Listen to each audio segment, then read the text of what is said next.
Thank you to all my patrons who supported me throughout my whole YouTube journey. Hey guys, I'm M.A.D.D.Y. I don't know, but today we are here with GO! My favorite sports team. And today is a weird one because this says a Markiplier heist. And I don't know what that means. What I initially think of is a heist with Markiplier. But I don't think it's supposed to be a heist with Markiplier, because we already have a heist with Markiplier. So, I honestly don't know what Tyler has in store for us today. But let's just get into it. Let's just get into it. We're still doing the Harry Potter thing. Maybe if I lose interest or motivation, I'll go to something else. But right now, we're still in this. Alright, let's do this, I guess. 3, 2, 1, play.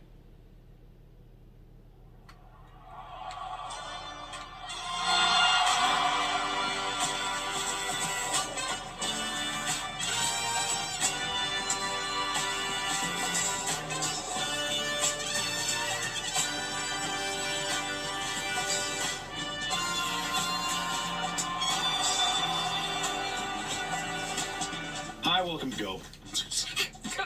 My name's Mark.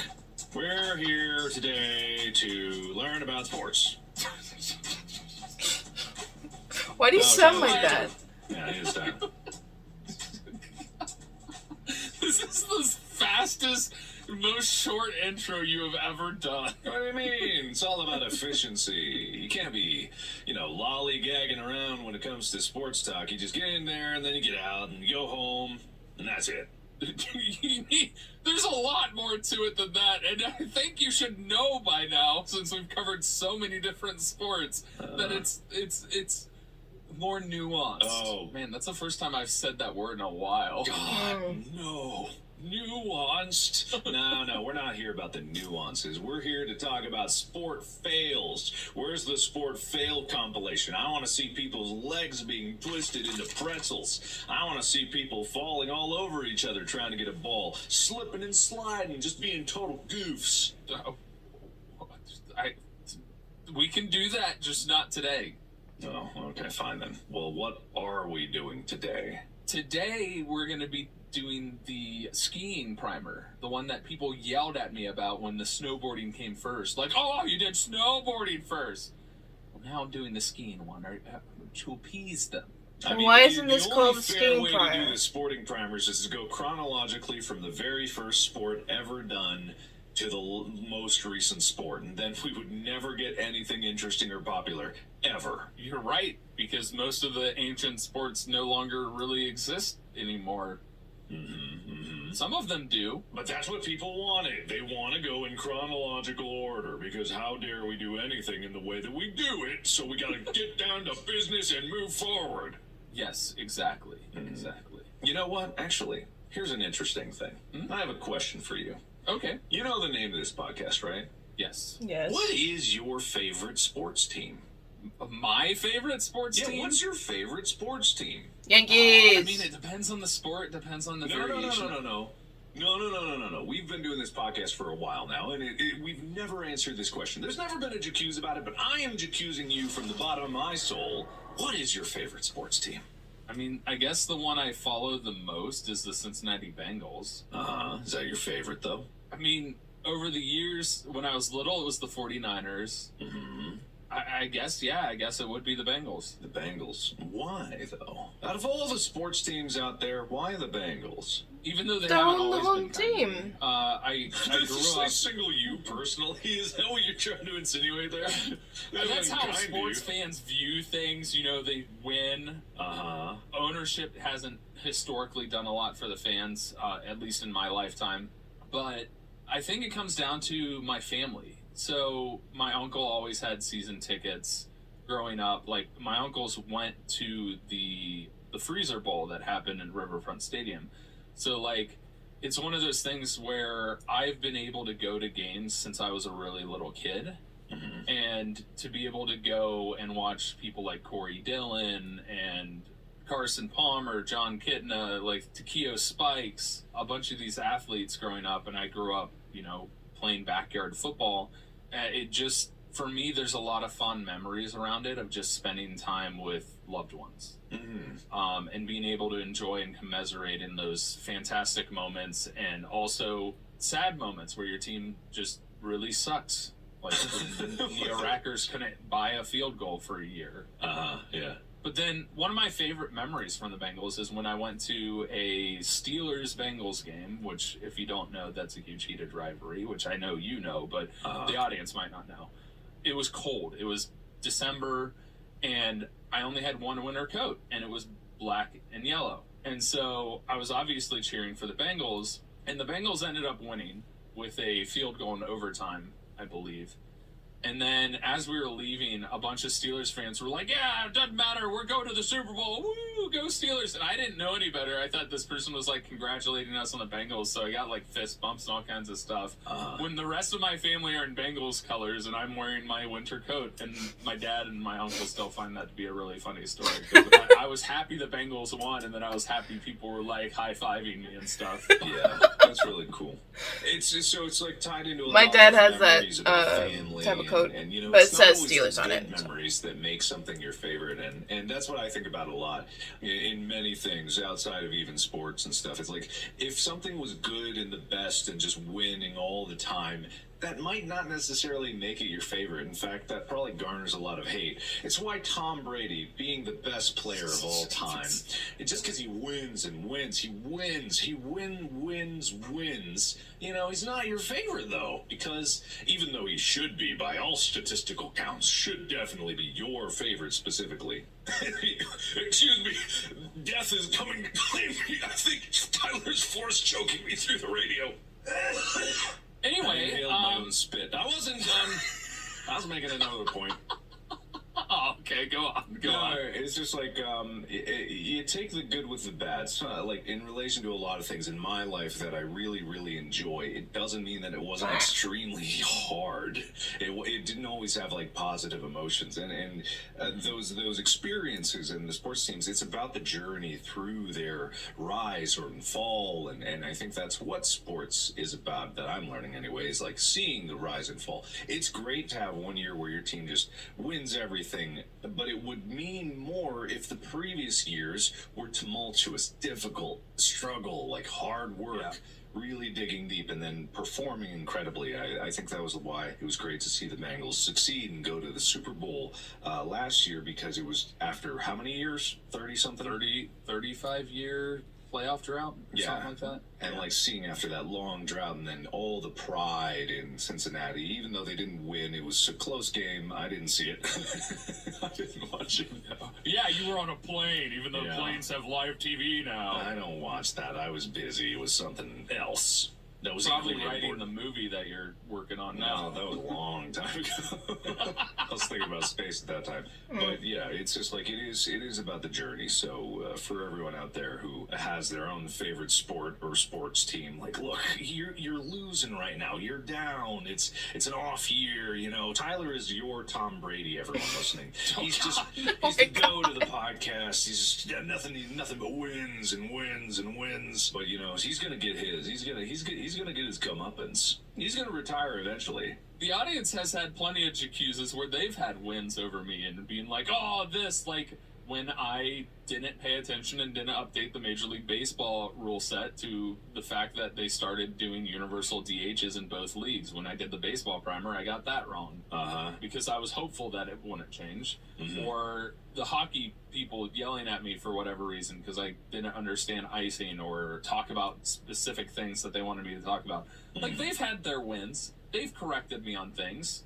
Yeah. They've corrected me on pronunciation, which really, this isn't an English podcast, and English was my worst subject. But, they've had their wins too, all right? You got to give them their due. And then, Mark, you've won as well.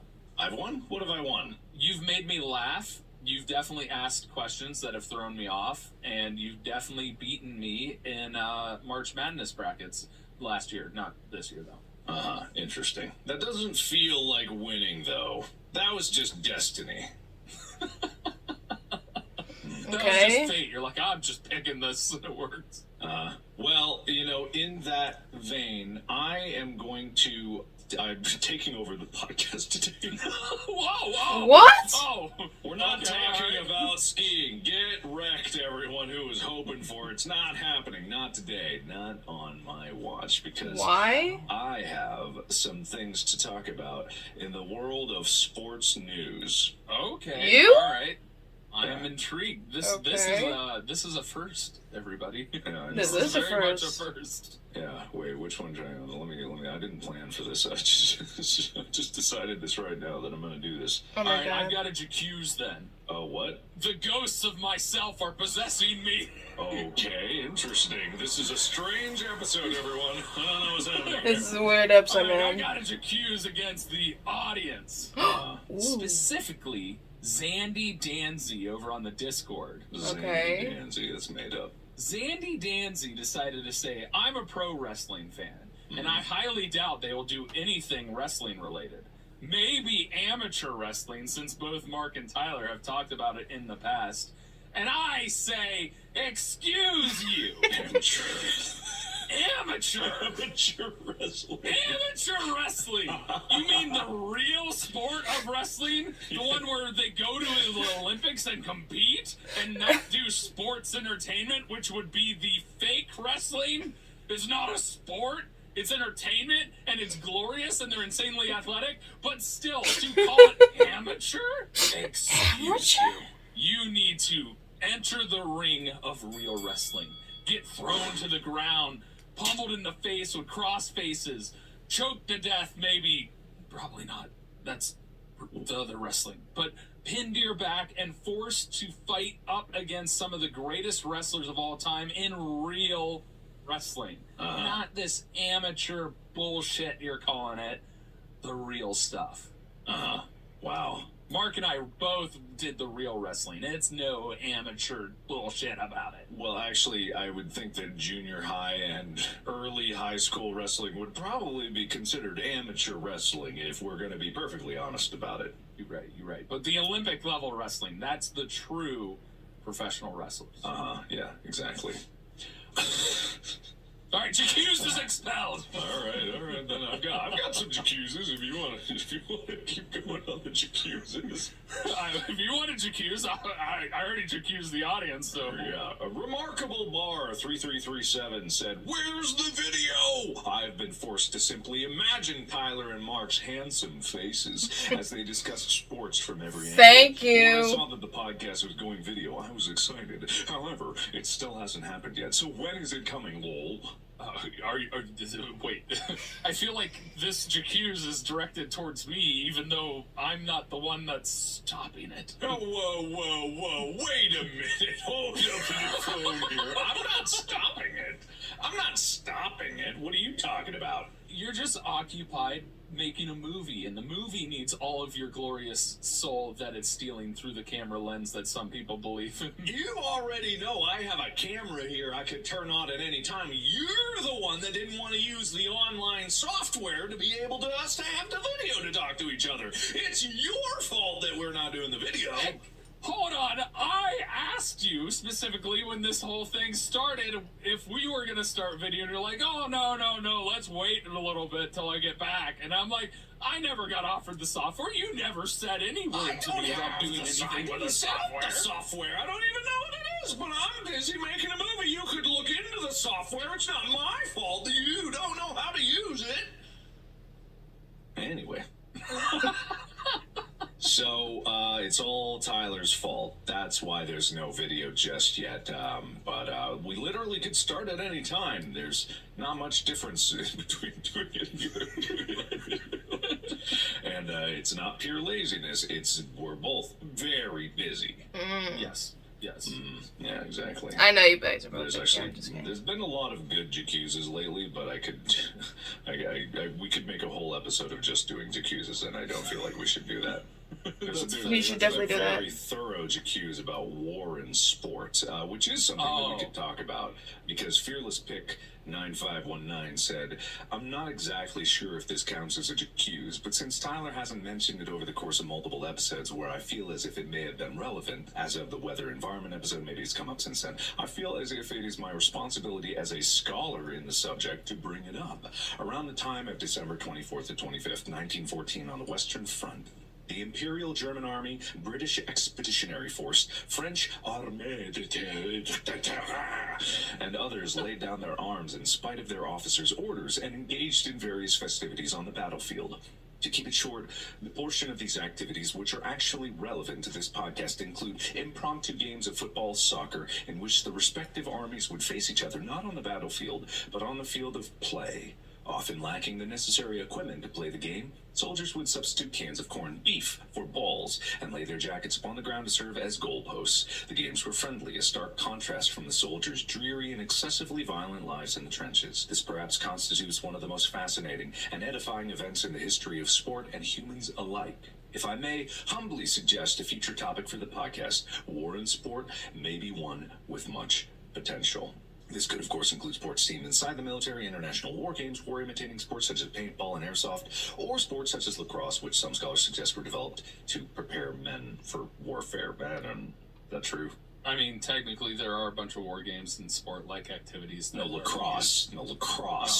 I didn't hear the lacrosse part. What was lacrosse? That was literally the last thing I said. What? Sorry, I apparently was thinking about the thing before that instead of the thing you were currently saying. No, you weren't listening. You could just say it. You could just say it.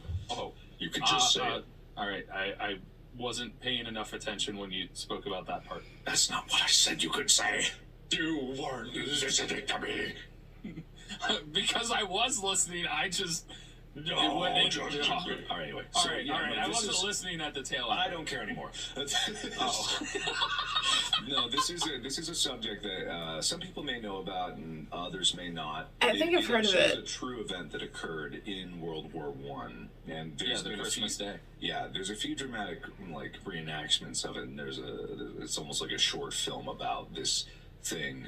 It might have been, who knows, a commercial for probably insurance. There was a commercial. Yeah, it's just like, what a subject to sell your product to. But the actual thing is, it's heartwarming and also heartbreaking at the same time, because it is like it was Christmas, and the two opposing armies in their trenches in World War I was like trench warfare. It was brutal. It was terrible conditions.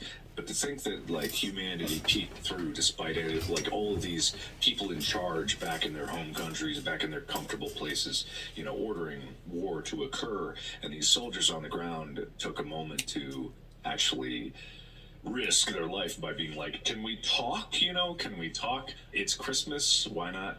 Let's try to actually celebrate. And they did. And it was an isolated thing, of course, but to know that for a moment, people that were just a day before killing each other stopped and talked and played games and shared, and ate food together. And I heard that after that day, I'm not sure how many, but a significant portion of the soldiers on both sides just simply refused to fight when they were ordered to attack again, because once you see that your quote-unquote enemy is just another person with their own hopes and dreams, and they are fighting for something, that they believe in. And most of the time when you're staring down the barrel of a gun, not that I've ever done it, but at another person across the field, it's very hard to connect to them on an emotional level. But through sport and through camaraderie, they were able to actually see the humanity. Even if there was a language barrier, they were able to see each other as people. And I think that is an incredibly heartwarming thing. But at the end of it, the next day, they went back to war. And even if half of them refused to fight, half of them still followed orders, and war continued, and it was still brutal. But for one day, one moment, it was able to bring people together. And it's man, if more people just took the time to understand what was happening and maybe play a game, because you don't really need language to play a game. That's one of the beautiful things about World Cups and the Olympics. People could compete from diverse tapestry of backgrounds, and they can come from anywhere, and they can participate, and they can really show their skill, and they can have togetherness. And I think that's beautiful. But that is a bittersweet story indeed. And we're actually going to have a episode planned already about that deep dive into that particular story and the events that unfolded on that faithful Christmas day, closer to Christmas, because that was already on my docket to type up before that Jacuzzi ever came out. Well, too late now. It's Christmas in April. I haven't finished doing the research. What do you mean finished doing the research? We just researched it. It's all here. Okay. Done and dusted. Boom. All right. You got an episode early, everybody. You should be grateful for that. I'm so grateful. Ski freaks out there thought you were getting a ski primer. No, we're going to get a spoiler episode. Is that what you're... I'm calling this episode's name is officially the Mark Hijacks the podcast. That's why it's called Mark. Will, hit the hard-hitting sport news music that you have queued up for me. Yep, that was probably it. Get ready for unicycle hockey! What? Wait, what? This was actually part of a Jacuzzi, and I had to look up what the hell this was, because I have not, because literally it was, Tyler, how dare you, how could you not have done a primer on unicycle hockey by now? I can't even count how many times I've seen the people on the subreddit asking for it. Stop trying to hide it from the people and get it. Give us what we're looking for. It's like a subtle Jacuzzi at the Jacuzzers somehow asking for things. Everyone's getting Jacuzzed here. No one's safe from the Jacuzzers when I take over. And this is where it would be incredible if we had video, because then we could show it for you. But we can't because Tyler was too lazy for it. That was another Jacuzzi. Put a point in Mark's Jacuzzi bucket. I'm going to figure out this software thing that you guys use over on that Distractable podcast and just copy and paste it. Yeah, do that. Yeah, good luck. Anyway, that's the unicycle hockey. I'm watching a video that was posted just a day ago over on Reddit, and it's, you might think you know what unicycle hockey could be, and you're probably right. If you imagine people playing like floor hockey in an indoor gymnasium on unicycles, that's exactly what it is. Oh. There are two teams with hockey sticks and a ball inside a gymnasium like the size of a basketball court, and they are on unicycles and they are playing hockey, and boy howdy, this is really hilarious. Apparently, in 1976, a unicycle hockey club named Wheel People was founded in California. Wheel People? Wheel people. And I mean, like, obviously looking at it is very difficult, and it takes some skill, and it takes coordination, and it takes balance, but it's just so funny for me to look at, because I can't help but hear clown squeaks and honks when they're saying, like, the fuck. Damn it. Will, put in a clown. That was awful. Will, make it sound good. Make it sound like I actually can make that sound effect. Will, please.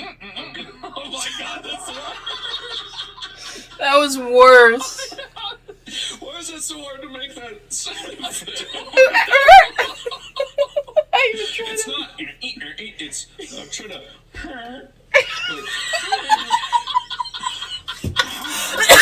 Are you trying to do my goose? I'm not trying to do your. I'm trying to do a clown honk.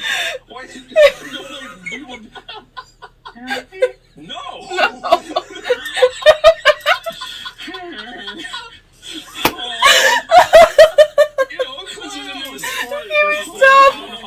Competition. Anyway, I can't help but hear them honking.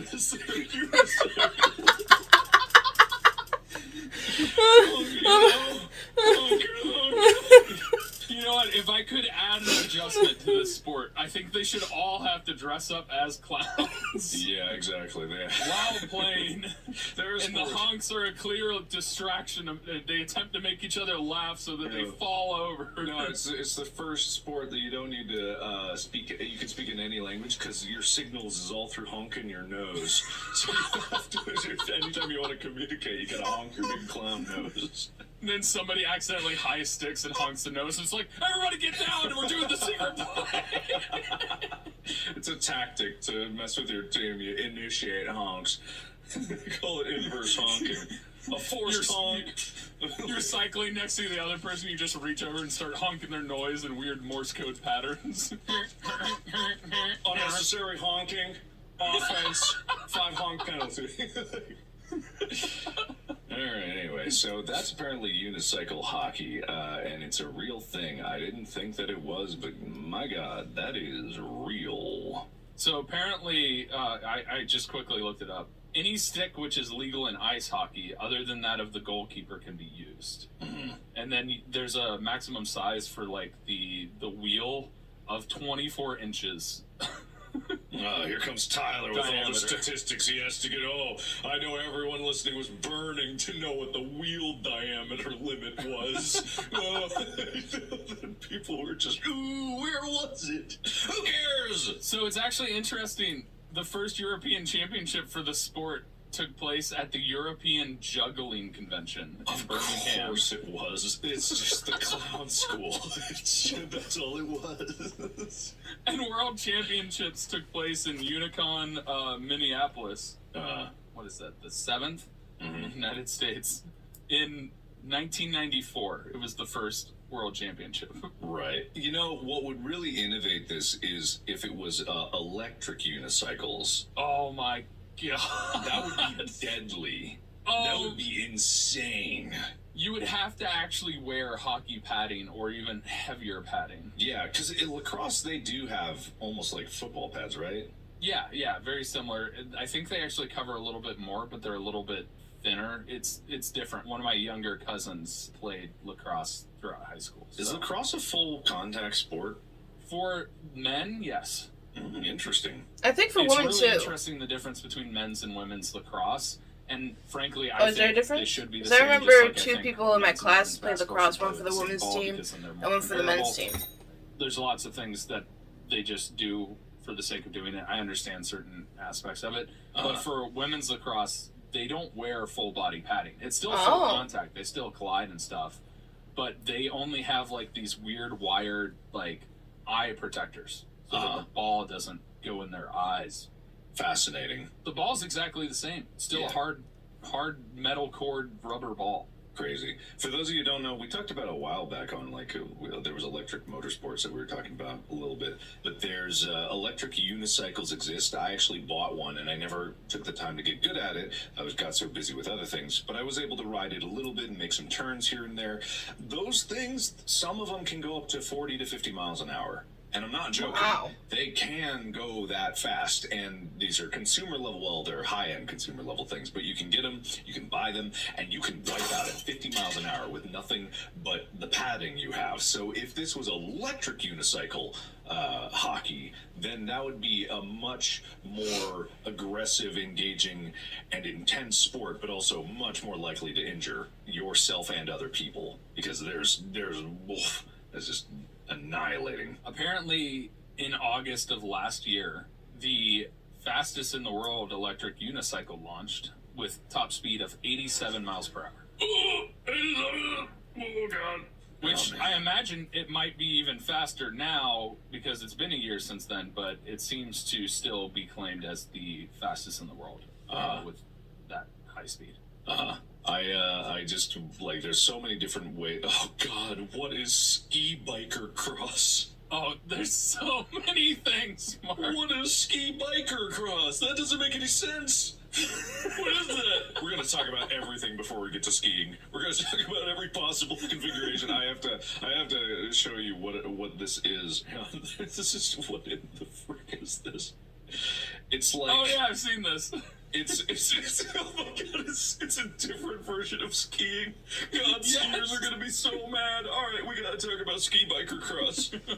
So I the only thing I can describe it is like it's a bicycle with skis for wheels. That's literally it. But it's just like down this mountain, I just see a whole herd of people just skiing down. Well, not skiing down, but biking down on skis. And it's just like, would that even work? I mean, apparently it's working, but they can't pedal or anything like that. It's just they ride it. Yeah, it's so it works the same thing as like skiing or snowboarding. You just use gravity to pull you forward. like you push like you would like a scooter to just get a start going. Yeah. And then you're able to turn with your leans just like you would on a bike or a motorcycle or anything like that. The front ski can turn a little bit for like sharper turns, but for the most part it's just leaning and carving into the edges. It works exactly the same as a snowboard would, but you got a handlebar and a seat, so it looks like you're on a scooter. Yeah, exactly. Anything to get away from the boring nerd sport that is skiing. All of you loser skiers aren't on your bikes. The only thing I don't understand about this is a bicycle works because it has spinning wheels. That's kind of why a bike works. And I'm looking at this and I'm like, you're not getting the advantage of the conservation of angular momentum that keeps you upright. And you're not even able to use your legs to balance. It just seems like a worse way to do it.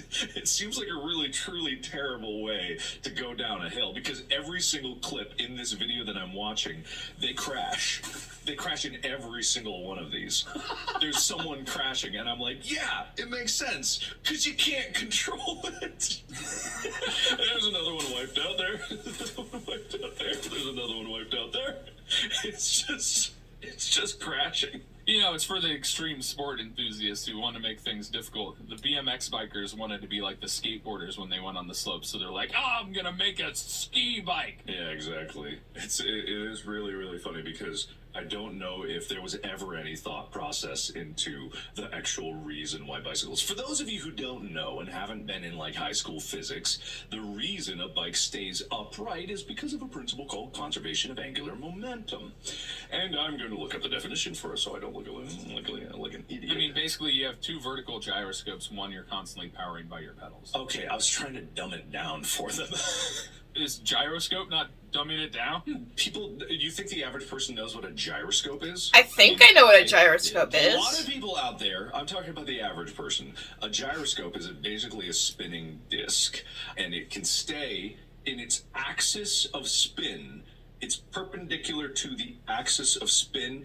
It wants to maintain that angle that it's at. So when you turn a spinning disc, it applies a rotational force that is, I believe, is it perpendicular to the direction that it's spin, that you're turning the spin? Either way, it's what keeps you upright on a two-wheeled vehicle, is because it wants to maintain that angle of its spin, its angular momentum, or it's also called rotational momentum. A ski bike doesn't do that.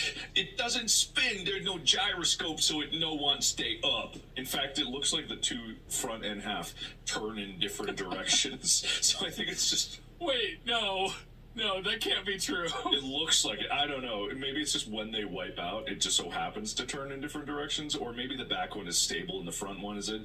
It doesn't seem to be working. I'm just going to say that straight up. Every single one of these has someone crashing. Anyway, I'm checking to see if the back one seems to stay put. I think the front one only turns. This is every single person, and it's made in like a GoPro video where it's supposed to be like cool, but it's like every single clip someone's wiping out. It seriously does look like BMX bikers headed to the slopes. I'm looking up different pictures and different stuff, and people are doing wheelies and tricks and all this other stuff that BMX bikers do. I actually see there's apparently a fat bike ski review where they literally have a off-road tire like our Super 73s have, like a big thick boy on the back, and a ski in the front. Oh, good. So they get a little bit of the angular momentum there. Yeah, that's good. And when they go off the line, they're hippity hoppity hippity pop. Anyway, that's enough of that, though. Sorry, everybody. I will now turn it over back to Tyler for today's regularly scheduled programming. What? I have like 25 minutes unless this episode's going to be really long. No. Go ahead. Talk about skiing. Whoa. Are you being serious? Yeah, go for it. Well, Mark, we know you skied before. You wrecked a lot, and in fact... Breaking news! Oh my god. Version news bulletin. Yeah, Look, man, you don't have enough time to go into all the articulations of skiing. You'd have to cut it down too much, and then people would be so upset. You don't want to upset the skiers.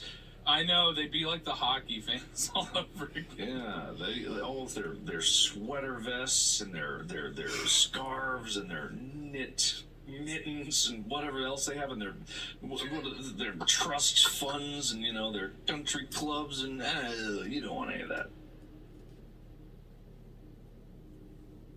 I want to talk about combat juggling.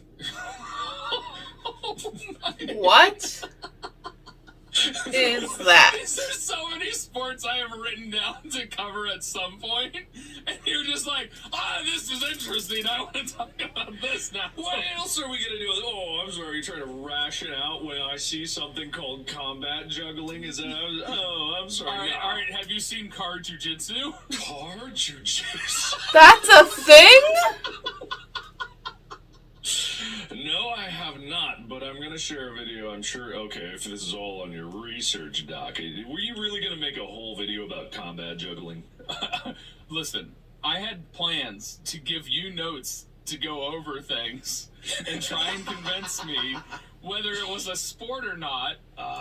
Because I wasn't going to look it up. This is the benefit of me getting the research and writing assistant that helps me come up with episode ideas, is now I could give you things to where you can do the two sports in one lie, and I have to figure out which one's true. Well, interesting. Well, it's too late because I want to talk about combat juggling. All right. Okay, so this is ESPN's Instagram, which I have also seen. Yeah, I don't know.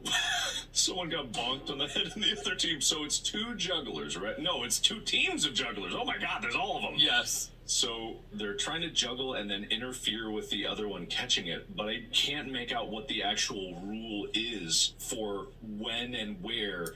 Is it just trying to hit the other one while it's in the air? Like, yeah, so it seems to me, and this is just what I'm anticipating it being.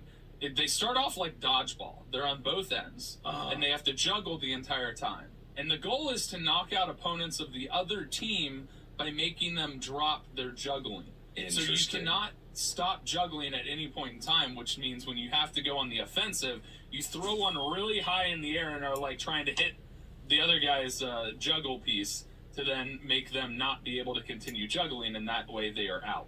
Just like in dodgeball, if you hit somebody with the dodgeball, you're out. Interesting. So one juggling stick has to be up in the air at all times. It just seems like you're going to whap someone in the face repeatedly with a juggling stick. I believe is a piece of wood that looks like a baseball bat got stung by a bee, right? Yeah. So it's swollen on the tip. Actually, the full front half of it it's like a bowling pin. You're just trying to juggle a bowling pin, right? That's what it looks like. And they're whapping. They're like up in each other's faces, looking up, straight up, not looking at where their hands are going, and they're just like trying to whap up to their right. And I can just see like Broken Nose City, just like getting a bowling pin smacked into your head. And then it happens because this guy tries to hit it out of the air, and it goes across the room and smacks someone in the face.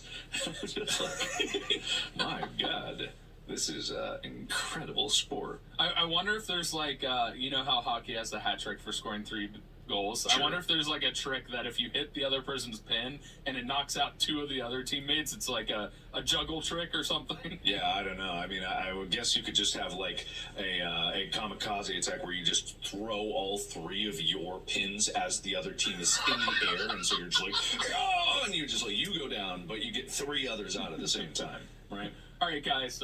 Here's my game plan.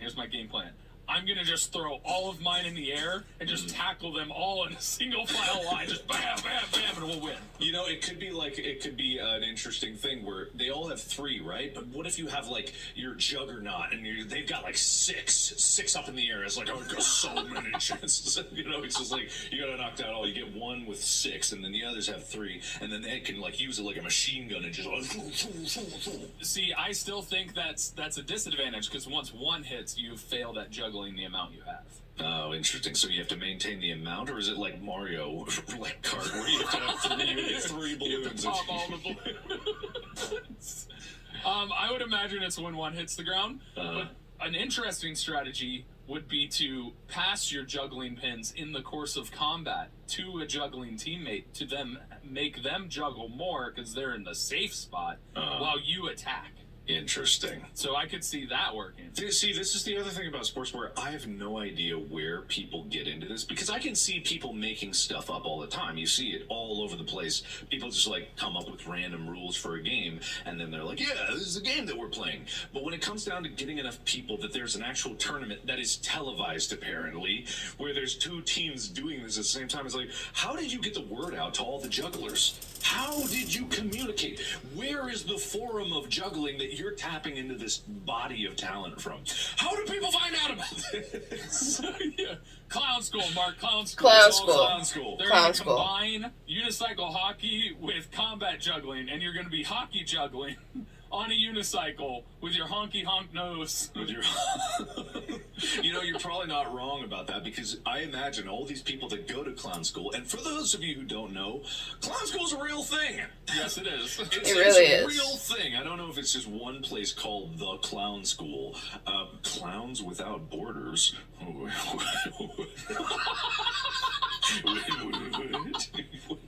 Okay, top clown schools in the U.S. I don't mean to make fun. I know this is very serious for many people. There's Del Art International, which is in Blue Lake, California. There's Center for Movement Theater with Dodi DeSanto, Celebration Barn Theater, Pig Iron, Circus Center, and many, many more. So clown school is a real thing where you learn all the basic elements of being a clown. Wait, top 30 clown schools. Just in Austin. Interesting. Bonzo Crunch, Fool at Large, Zippy is Silly, Maggie the Happy Clown, Fonzie the Clown, Star Montessori School, the Superhero University. There's so many clown schools. So all these people. For a second, I thought you were just naming clowns. No, well, I mean, probably they want. You know, if you're a clown, you want your name out there. You got to put your name on the school. You know, you're gonna do that, right? Oh, I don't think Texas Firearms Academy is a clown school. I don't know about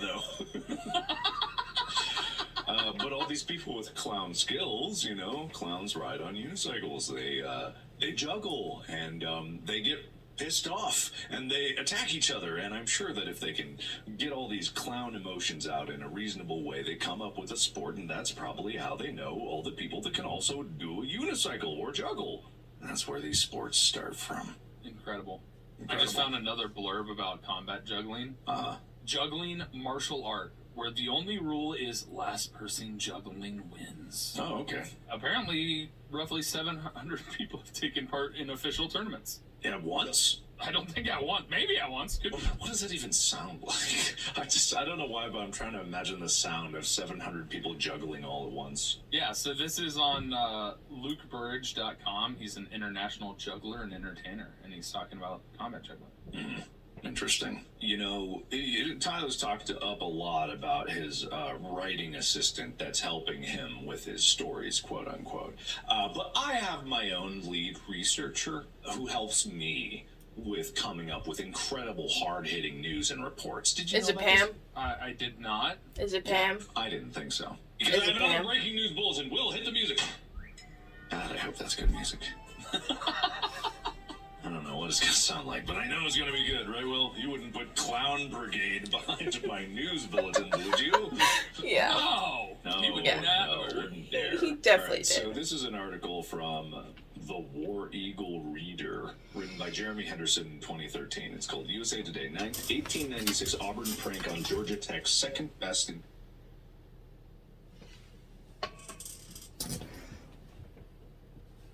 Sorry, I had a phone call. You? No, he would never. Wouldn't dare. All right, so this is an article from the War Eagle Reader, written by Jeremy Henderson in 2013. It's called USA Today, 1896 Auburn prank on Georgia Tech's second best in college sports history. So I'm about to tell you the second best college prank ever in sports history. Do you have any idea what this is? And if you do, don't say it. I honestly don't know. Yeah, I bet you didn't. So it was Auburn's first home game against Georgia Tech. Their first home game ever, actually, November 7th, 1896. The Tigers destroyed the Yellow Jackets in the shadow of Sanford Tower to the killer tune of 45-0. However, there's a good chance the game was not decided, at least entirely by Auburn's superior grasp of X's and O's, but rather Tech's curious lack of Z's. This is about football, I believe. I don't entirely know. It doesn't really say, but I think it's about football. So anyway, the buzz, as it were, was that the coachless team from Georgia was hitting town by train in the wee game day morning hours, and so unknown number of Auburn cadets decided to welcome the team by literally greasing the rails for an Auburn victory, conspiring under an Alabama midnight only 2 days removed from a new moon to coat more than 400 yards worth of rail on either side of the train station with pig grease, lard, and soap. The result, an unstoppable brakeless slide past Auburn halfway to Lochapoka, nearly 5 miles away. So... Whoa, hold on. Let's talk about how dangerous that would be. Listen, it's 1896. It's different times back then. That is absolutely insanely dangerous if a train cannot stop. It can't stop at all. It's just completely unstoppable. It's just grease. That's not good. So I want people to realize, like, trains are big and huge and whatever. They are very difficult to stop.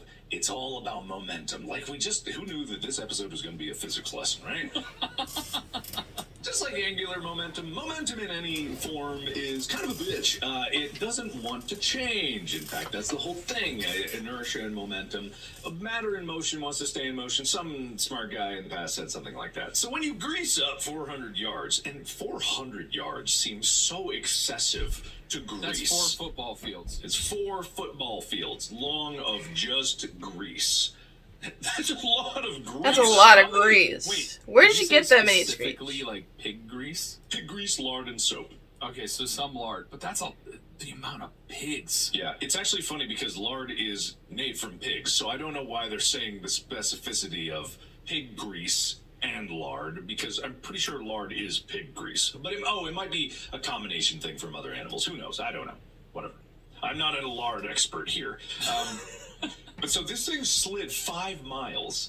Can you imagine something trying to stop for 5 miles and not being able to? Imagine you were driving in your car at the speed of like a train, which trains back in then, who knows how fast it was going, maybe like 30, 40 miles an hour, probably. Blowing through train crossings. You know, this is before really like automobiles were a huge thing. Actually, I don't even know if there were automobiles at this point, so train was kind of like the only thing going through. You had horses and buggies. Probably. God, that's even more terrifying if a train hits a horse and buggy. And it's going for 5 miles, just an unstoppable nightmare. And so what happened is, the article continues, the thing is, the team didn't really need the insurance. The Tigers had rested from their last game for a full month. That was a 46-0 mauling of Mercer, which Tech had just beaten 6-4 in their first game of the season on Halloween. I don't know what they're talking about anymore. 6-4. 46-0. Is this football? What? I have no idea. The Yellow Jackets had once tied Auburn in Southern football, but never beaten them, which would take 10 more years. Anyway, Tech lugs their gear back to town, keeping close to the tracks, stumbling and tripping on the cross ties, huffing and puffing and cussing. It must have been hell. So they walked 5 miles with all of their gear back to the town, and then played the game, and were crushed 46-0 or 45-0. So yeah. That was a prank. Quote unquote prank. Yeah, that was a prank. Good one, guys. Good one. Endangerment. Whatever. Like I said, 1896. Different times back then. Different times. But that was only the second best prank in sporting history, according to USA Today. So I don't know if they're an authority on sports pranks, but that's what they said. Do you want to know what the most... Wait, let me see. Wait. Would you want to know what the number one best prank in college sports history was? Unless this was an idea that you had and I'm ruining it all by spoiling it. Go for it. Okay. Go for it. So apparently the number one is Army steals Navy's goat. So the most... What? I know this story, yeah. You do? Okay, so the most intense rivalry in college sports has seen pranks dating back 100 years. There have been cannons dumped into rivers, uniform thefts, email blasts, painted messages, flybys, stale cheese, flower dumps, and helicopters dropping ping pong balls on cadets in formation. One of the oldest and most simple is still the best. Army first stole Navy's goat mascot Bill in 1953. Since then, the goat has been taken on a number of occasions. It's been found tied to a post near the Pentagon or appearing in a New York Times ad reading, "Hey Navy, do you know where your kid is today?" Navy got even in 1991 and stole Army's mule for the first time. I think that should be below greasing 400 yards of rail. They stole it. Wait, go ahead. I have another thing to add to this. Mascot theft is one of the most common pranks in college sports. Yeah. It's basically gone away now and the only reason Army and Navy can do it still is because they're disciplined. A lot of other schools, most of the time, it's student bodies, and they tend to do stuff that's a little more vicious and violent and costly. But it's even occurs very commonly in, like, different schools and different things along those lines. Monsters University, they stole a mascot for the other team. In Fresh Prince of Bel-Air, there was an instance where Will Smith's character, the Fresh Prince, went and stole the mascot for a team they were going to play and wore it around and was acting like the other team's mascot, doing really weird stuff. So this is a very historic thing that has crossed a lot of bridges into popular culture to the point that it likely was due to the Army-Navy rivalry that started the mascot theft sort of thing. I don't know if it's specifically the origin, but it is definitely something that is continued throughout sports to a certain degree, so much so that it mostly now is done at the high school ranks and less college. Yeah, and I know someone that in their freshman year of college, they went and stole a buffalo from some other school nearby UC. I don't know what it was to. I don't know why, but there was a big, I don't know, not paper mache, but some kind of model of a buffalo that they put in the back of a pickup truck and stole. And I'm like, how is that number one best prank? Like, the writers of that article was like, just could not stop laughing. They stole a goat. My headphone fell off. I'm alive. Oh, man. Versus 400 yards of pig lard. I mean, I definitely agree with you that the pig lard is a bigger prank, but also it was a lot more dangerous. No one died that we know of. Look, this is ancient times. Prehistoric, according to your timeline.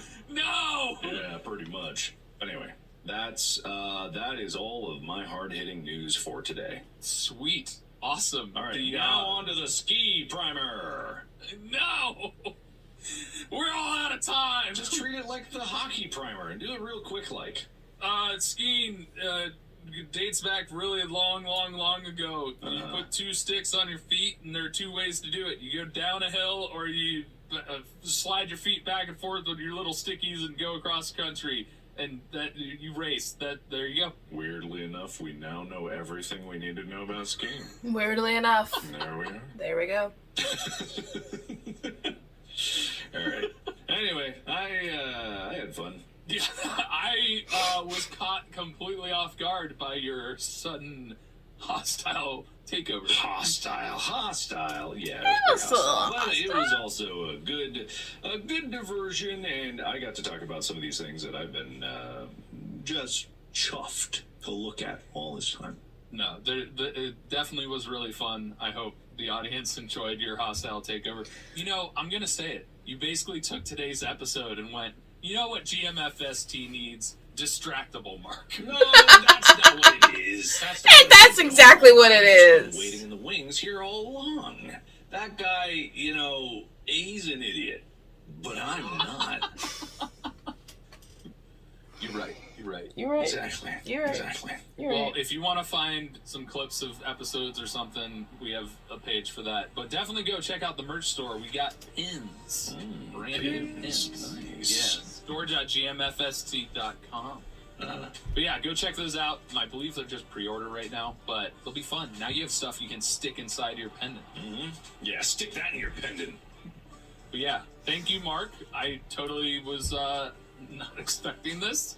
And I award you 10 points. Oh, wait a minute. Hold on here. Is this distractible, Tyler? But at the end of the day, the only winners are the audience. They Yay! get 9 points. They get to host the next episode of Gem MST. Wow. All right. The audience will use their spirits to enter our recording zone, and we will definitely obey their whims. Any final words, Mark? Anything else you want to add? Nope. I'm good. Video coming soon exclusively on Spotify, and we'll probably see you over there sooner than I originally expected. So, have a good one. All right. Bye. Bye. Bye. What the hell was that, Mark? Why did... Honestly, if I had to be honest, that was probably going to be more entertaining than what Tyler had it planned for the skiing primer. Because I think skiing is pretty straightforward. You have 2 sticks on your feet. You can either cross country or ski down a hill. It's very, if you want to learn the history of that, go on ahead. Be my guest. I think that stuff is boring. My favorite part is when baby Mark has to forge his own skis. That's my favorite part. When he abuses baby Mark. Oh, it's terrible. I'm a terrible human being. But anyway, thank you, Mark, for literally stealing the show. I am not joking. Okay, when this said a Markiplier heist, said he stole something, alright? He legit stole the entire show.